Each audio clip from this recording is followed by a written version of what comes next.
금리까지 만약에 인플레 쪽에 영향을 받아가지고 위쪽으로 갈 수 있다고 보면은 지금 미국의 펜은 한마디로 꼬여 있다 이렇게. 일단은 시장이 거래 대금이 지금 상당히 죽어 있지만 중장기적으로는 활성화될 가능성이 있다.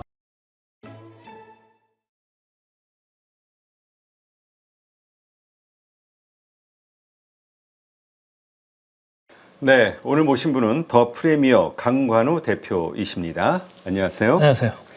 자, 지금 트럼프의 관세, 이게 이제 시장을 짓누르는 아주 큰 요소가 되고 있는데요. 지금 미중 관세 전쟁이라고 표현할 정도로 치열하다가 네. 지금 갑자기 트럼프 대통령이 뭔가 관세 인하를 언급했다 하는 말들이 나오면서 다시 또 기대감이 살고 있는 상황이거든요. 지금 시점의 상황 정확하게 좀 어떻게 보시는지? 저는 이제 국면 전환용이다 이렇게 네. 생각을 하고 싶어요. 최근까지 되게 강공일변도로 나왔던 트럼프 아니겠습니까? 그렇죠. 근데 시장이 망가졌잖아요.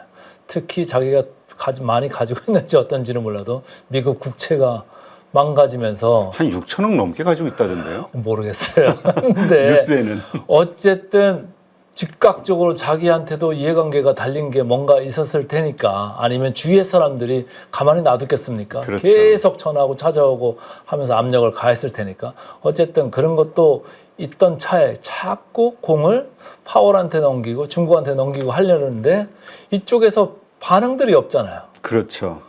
그러니까 이거 지금 어떻게 할 수도 없는 건데 계속적으로 유화 제스처가 나오고 있는 그런 국면으로 계속 몰아가고 있는 것 같아요. 그래서 중국에서는 아직까지는 큰 뭐 확실한 대답을 하지도 않고 있고, 고위급 지금 회담이 아직 성사되지도 않은 이런 상태잖아요. 그러니까 계속적으로 지금 잽을 던지고 있다 이렇게 보시면 되는데, 이제 관세율을 좀 뭐 145% 이런 거 아니고, 그렇죠. 말도 안 되는 숫자잖아요. 145%면은 교역하지 말라는 얘기잖아요.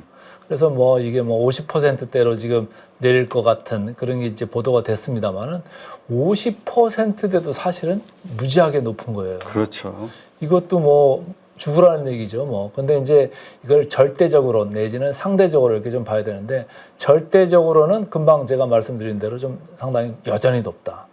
그리고 상대적으로 봐서도 타 국가들, 특히 이제 우회해서 가는 동남아 국가들 봐서도 여전히 조금 높은 수준이잖아요. 근데 이제 트럼프 입장에서 보면은 이게 관세 하나에만 지금 문제가 있는 게 아니고, 관세 반대편에는 또 감세라는 게 있잖아요. 그렇죠. 그러니까 미국 연방정부의 재정 수지를 좀 걱정을 하고 있는 트럼프이기 때문에 이쪽을 또 너무 깎아주면은 저쪽을 또 어떻게 덜 깎든지 더 깎든지 이런 이슈가 이 상치 관계에 있는 거기 때문에 이러지도 저러지도 못하는 그런 단계 아니겠느냐. 근데 초반에 145% 걷다가 받고 더 가. 그래서 245%까지 갔던 건 너무 한 거다라고 이제 본인이 인정한 거예요. 다만 이제 중국 쪽에서 대답이 없으니까 계속적으로 링 안으로 끌어들이려고 지금 하고는 있는데, 좀 지켜봐야 되겠죠. 물밑에서 어떤 지금 사전 협상이 이루어지고 있는지, 뭐 중국하고 얘기는 잘 되고 있다, 뭐 우리 잘하고 있다 이런 얘기를 하고는 있는데, 정작 오피셜하게 공식적으로 세상에 알려진 바는 없잖아요. 미국하고 그렇죠. 중국하고 얘기를 지금 하고 있다는 사실 자체가. 미국 쪽에서도 트럼프 입에서만 나오는 거지 거기 매체들에서 나오는 얘기가 없잖아요. 그렇죠. 중국 쪽에서도 전혀 없고, 그렇기 때문에 아직은 좀 시간이 걸릴 거다. 그래서 트럼프가 지금 희망하고 있는 3, 4주 내에 뭐 타결이 될 거다. 그건 조금 뭐 지켜봐야 될 것 같습니다. 네. 하여튼 이 관세 가지고도 시장에 충격을 주면서 복잡했는데, 물론 그 영향 때문이겠죠. 여러 가지로 금융시장이 흔들리니까 그런 말이 나왔을 수도 있겠습니다만, 금리 인하 하지 않는 파월에 대한 언급을 하면서 해임할 수도 있다. 이런 이야기들이 나오면서 시장이 더 많이 크게 흔들렸죠. 근데 이제 뭐 자기 생각이 좀 앞서간 거잖아요. 자꾸 뭐 SNS에다가 쓰니까 이제 그게 이슈가 돼가지고 시장에 악영향을 끼치는 건데, 그러니까 시장을 몰라요. 몰라도 너무 몰라요. 그리고 트럼프 옆에 강경파가 너무 많기 때문에 거기에 좀 귀를 많이 기울였었는데, 시장을 아는 이제 베센트나 이런 사람들이 조금 더 얘기를 하니까 조금 좀 누그러지는 그런 감이 있는 것 같은데, 초반에는 강경파에 둘러싸여가지고 트럼프가 그런 얘기들을 많이 했고, 최근까지도 파월 해임을 해야 되는 거 아니냐, 미스터 투 레이트 뭐 이렇게 해가지고 너무 늦게 대응한다 이런 거에 불만이 많았던 트럼프인데, 뭐 파월 임기가 지금 내년 2월이잖아요. 얼마 남지도 않았는데 얼마 남지 사실은 않았죠. 되게 들들들들 볶는 거거든요. 볶는데 파월 입장에서는 지금 이게 사실은 데이터 디펜던트, 데이터를 좀 보면서 결정을 해야 되는데 아직까지는 아닌 것 같다. 그래서 이게 만약에 파월이 움직이는 연준, 페드 풋까지 나오려면은 시장이 더 망가지고 경제가 더 망가지는 그런 그림이 나와야지 연준이 움직일 것 같은데 아직은 아니잖아요. 그렇죠. 오히려 시장은 지금 약간 오히려 역으로 안정화되는 쪽으로 가고 있기 때문에 파월에서 지금 해결될 수 있는 게 별로 없어요. 그래서 제가 볼 때는 파월을 해임하겠다 그건 이제 자기 생각인 것 같고 시장은 먼저 그 안정 쪽으로 약간은 지금 고개를 들고 바라보면서 가고 있기 때문에 오히려 파월 이슈는 좀 잠잠해질 수는 있다. 다만 이제 관세 협상이 아까 말씀드린 대로 중국하고 어떻게 될지 그리고 타 국가들하고 진짜 지금 지금 알려진 대로 그 관세율들이 그 위치에 있을지 아니면 현격하게 낮아져 가지고 예를 들어서 10%라든지 15%라든지 여기까지 낮아진다고 하면은 조금 뭐 좋아질 수 있는 국면이 많잖아요. 네. 그러면 이제 연준이 들어올 가능성이 없는 거고 관세가 진짜로 뭐 25%, 30%, 45% 이렇게 해가지고 진짜 세게 들어오면은 경기가 안 좋아질 수밖에 없잖아요. 그 물가는 오르고. 그래서 그런 이슈 때문에 연준이 등장을 할 수가 있는데 아직까지는 그런 위협보다는 오히려 하향 안정화될 수 있는 거 아니냐 이런 쪽에 시장이 기대를 걸고 있기 때문에 당장에 파월을 자를 것 같지는 않습니다. 네. 지금 인플레이션에 대한 우려들 이제 사실 금리 인하를 못하는 하나 요소인데 상황이 어떻습니까? 객관적으로. 인플레이션 같은 경우도 이게 양쪽에 아까 말씀드린 대로 한쪽은 관세, 한쪽은 감세. 그걸 서로 네팅을 해보면은 재정 수지가 어떻게 될 거냐 이런 문제잖아요. 그래서 관세를 많이 올리면은 뭐 수지가 조금 도움되는 면이 있겠죠.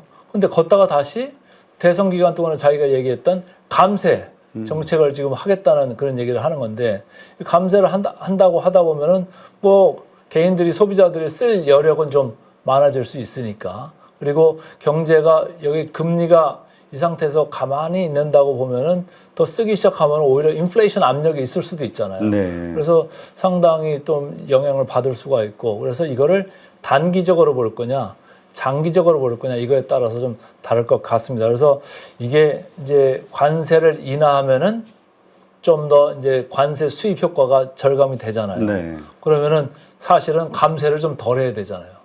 관세에서 이만큼 벌 거를 생각했었는데 관세를 인하를 하면 더 줄어드는 거잖아요. 그럼 감세 폭도 또 원래 생각했던 것보다 좀 줄어들 수 있다. 그래서 양쪽에 좀 균형을 맞춰야 되는 게 있는데 어쨌든 그 두 개를 해가지고 재정 수지가 좋아지는 쪽으로 그럼 갈 수 있을 거냐? 라고 봤을 때는 그거는 아닐 가능성이 좀 있는 것 같아요. 네. 관세를 줄여주고 감세는 뭐 뭐 예전보다는 조금 올린다고 해도 아니면 덜 줄인다고 해도 재정 수지는 나빠지는 쪽으로 이미 사이클이 상당 기간, 상당 그 깊이로 지금 들어가 있기 때문에 그게 쉽지는 않을 거다. 그래서 재정 수지가 악화되는 사이클이 약간 뭐 가속되는 걸 좀 막을 수는 있으나 그게 너무 지금 절대 규모로 상당히 최근 기간에 커져 있기 때문에 미국의 재정 수지 악화는 어찌 할 수가 없다. 그래서 이게 금리까지 만약에 인플레 쪽에 영향을 받아가지고 위쪽으로 갈 수 있다고 보면은 상당한 부담으로 미국 정부에는 갈 수밖에 없어요. 그래서 지금 미국의 펜은 한마디로 꼬여 있다 이렇게 보시면 될 것 같습니다. 네.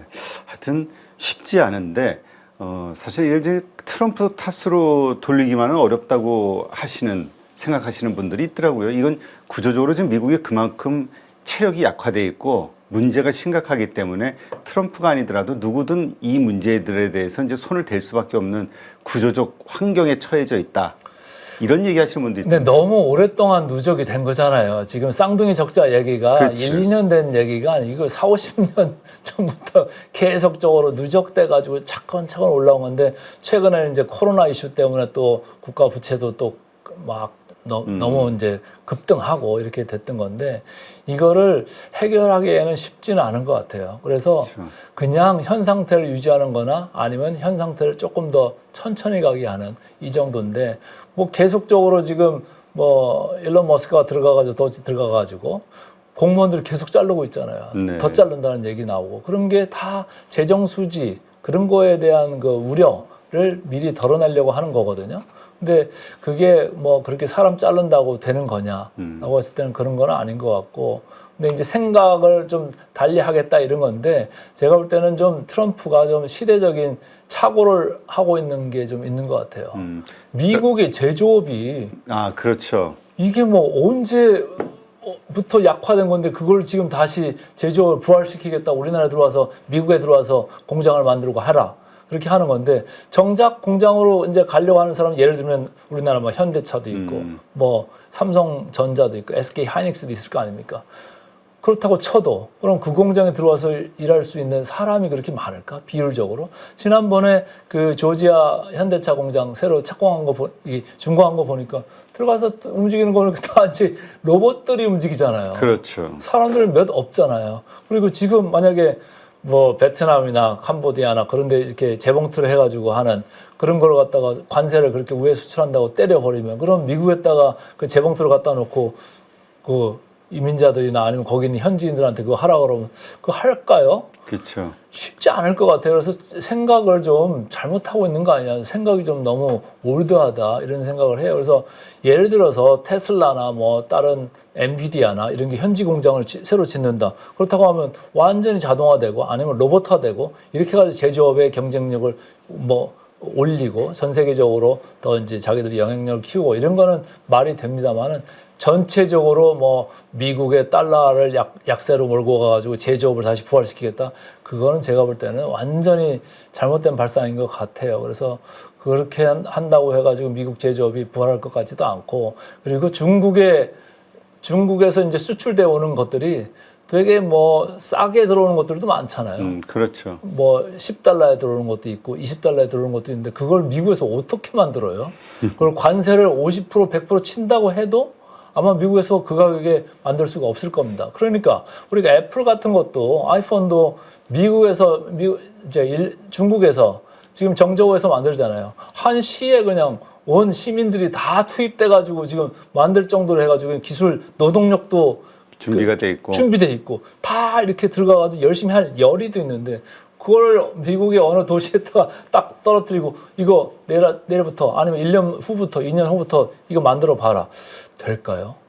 저는 그거에 대해 상당한 의심이 있습니다. 그래서 제가 볼 때는 그 트럼프가 좀 시대착오적인 그 제조업 부활의 그 발상을 하고 있는 건데, 어쨌든 정치인의 입장에서는 제조업을 부활시켜서 너희들한테 일자리를 막 그렇죠. 부여하겠다, 이런 생각들은 맞는 거는 같습니다만은 그건 좀 틀렸다는 거고, 지금 중국에서 나오는 반응들도 보면은 트럼프의 정치적 입지가 강한 그런 쪽에서 나오는 농산물이나 이런 걸 갖다가 수입 규제하고 이런 쪽으로 가버리고 딴 쪽으로 가버리잖아요. 밀 수입도 여기서 안 하고 딴 데로 가버리겠다, 이렇게 계속 아픈 것만 지금 찌르고 있어가지고 트럼프가 생각했던 거하고 중국이 생각하는 이거하고는 서로 다른 쪽에 지금 있어서 이걸 부합하기 상당히 힘들다. 그래서 더 낮은 자세로 가기 전에는 중국에서도 지금 고삐를 늦추지 않을 가능성이 크다. 그리고 수출이 뭐 막히고 장기화되면 사실 중국 또한 이제 피해를 입을 수는 있으나, 그 수출업체들 좀 참고 항구에 그냥 선적해 놓고 네. 그냥 꼼짝 못하고 뭐 자살하는 사람들, 사업가들까지 나오고 있다고 뭐 그런 뉴스들이 있더라고요. 있는데, 미국에서 중국으로 수출하는 거하고 중국에서 미국으로 수출하는 거하고 했을 때, 제가 볼 때는 장기적으로 이게 버티기로 가면 중국이 오히려 더 유리할 수가 있어요. 그러니까 트럼프가 빨리 현실적으로 지금 타협에 임하는 게 어떻겠느냐, 이런 생각을 하는 거죠. 네. 근데 이제 문제는 우리가 아무리 객관화시킨다 해도 트럼프 대통령의 어떤 자존심, 그 다음에 그의 스타일, 막무가내로 계속 버티지 않을까라는 시장의 우려, 이게 현실적인 것 같은데요. 그 막무가내를 버티는 국면을 조금 저는 지나가고 있다고 보는 거예요. 그래서 최근에 이제 시장이 어떻게 보면 굴복을 하고 있다. 아까 말씀드린 대로 자기 재산이 걸렸든지 아니면 주변에 이제 로비스트들이 많을 거 아닙니까? 그렇죠. 그래서 계속적으로 이렇게 와서 이제 그 청원을 하고 뭐 요구를 하고 이런 게 이제 많을 거다라는 거고, 그 중에서 뭐 애플 같은 데는 조금 어떻게 보면 수혜를 본 측면이 있잖아요. 근데 엔비디아 같은 데는 이게 좋아지는 것 같다, 또 뭐 H20 수출 규제 해버리니까 이게. 근데 이번에 화웨이에서 네. 그 버금가는 칩을 AI 칩을 만들었다고 그러잖아요. 그래가지고 이제 뭐 자체적으로 돌린다. 네. 이러한 것들 얼마나 사실인지는 확인이 안 됐지만 그러게요.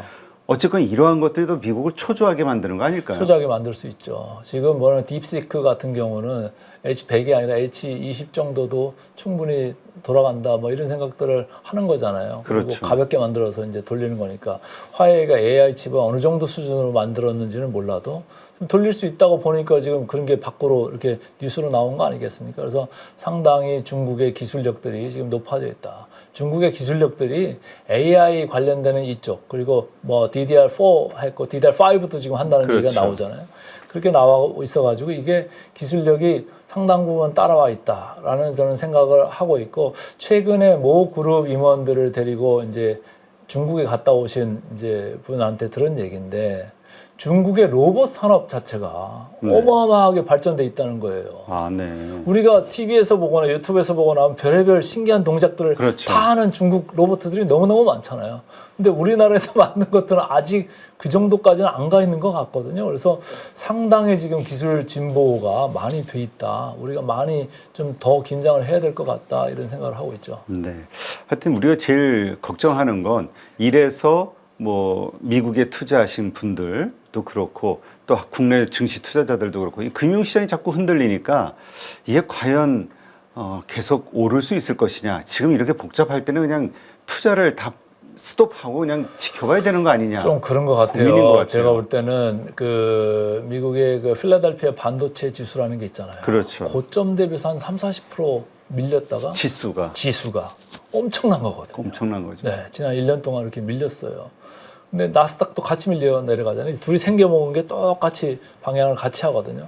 근데 거기에 가장 영향을 많이 받는 게 우리나라 삼성전자, SK 하이닉스예요. 그렇죠. 사실은 그것 때문에 우리 코스피 지수가 무겁죠. 그래서 점점 무거워지고 있고 왜냐?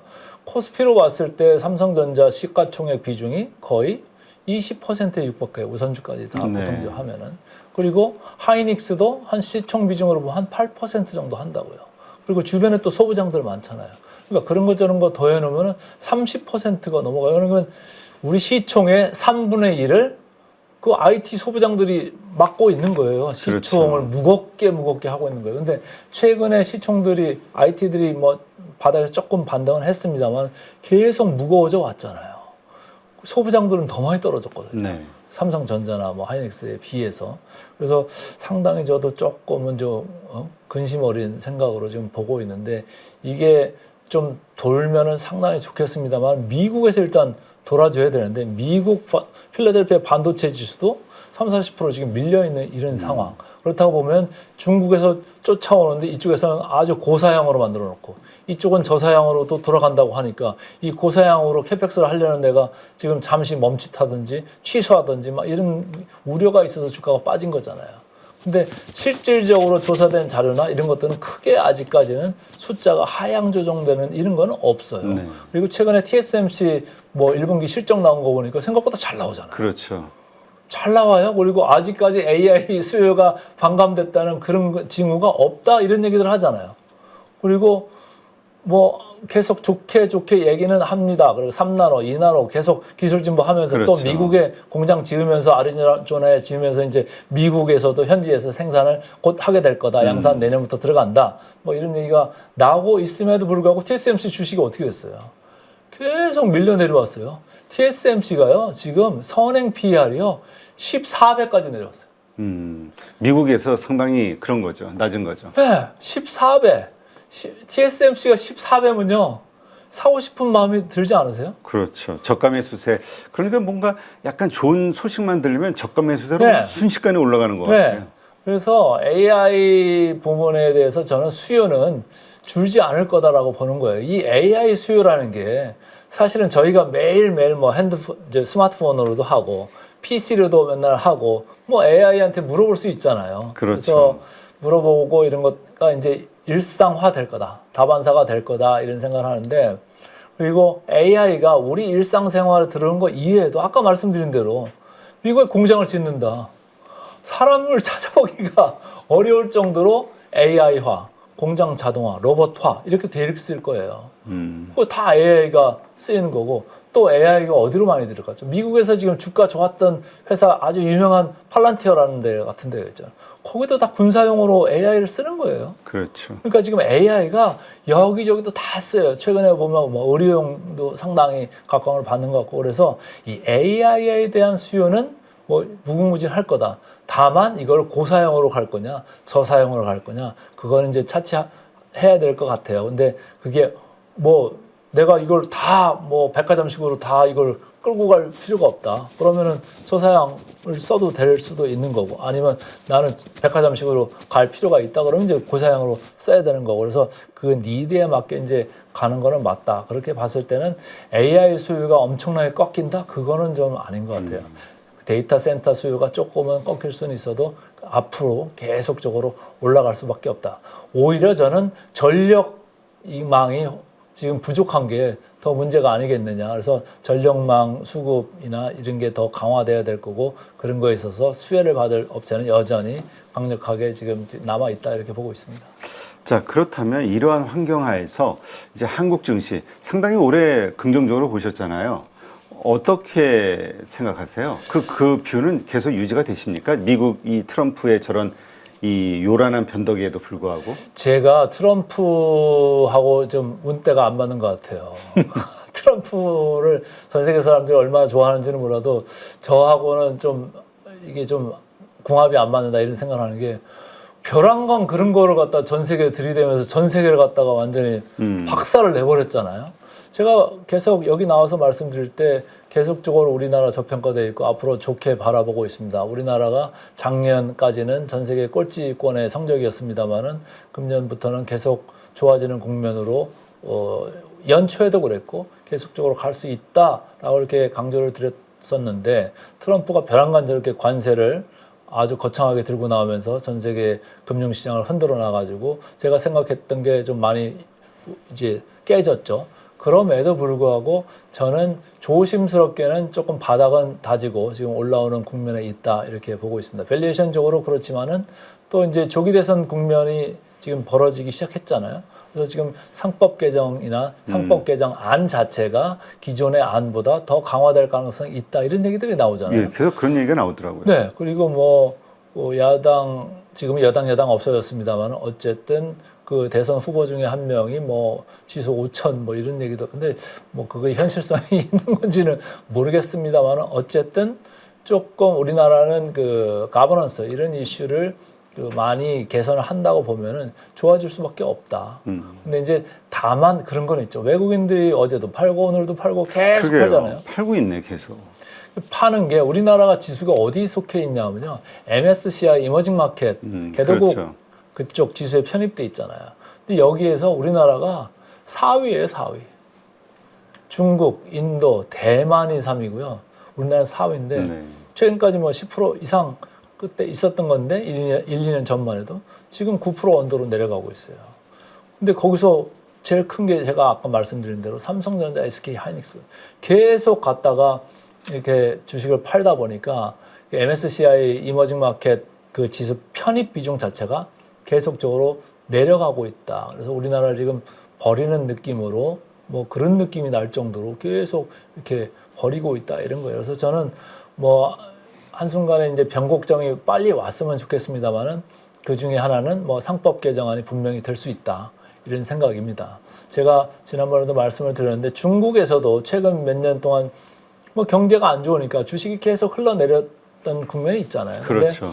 근데 중국 정부에서 부양책을 강력하게 내놓으면서 시장을 돌려놨잖아요. 그렇죠. 돌려놨을 때 외국인들 사실은 팔고 있었거든요. 중국을 도망가서 딴 나라 어디로 갈까, 이런 생각을 하고 있다가 돌려놓으니까 뭐 상한가 몇 번 이렇게 올라간 다음에 그 다음에 중국 시장으로 들어가면서 야, 중국 시장 해야 돼 이러면서 다시 몰려왔거든요. 그러니까 우리나라도 그런 전법을 좀 쓰면 어떨까, 이런 생각이에요. 그러니까 기업 가버넌스 이런 걸 좀 좋게 하는 것들을 계속 가속화시켜서 지수를 우리 자체에서 올리고. 네, 자체에서 아니 개인들이 돈이 얼마나 많습니까?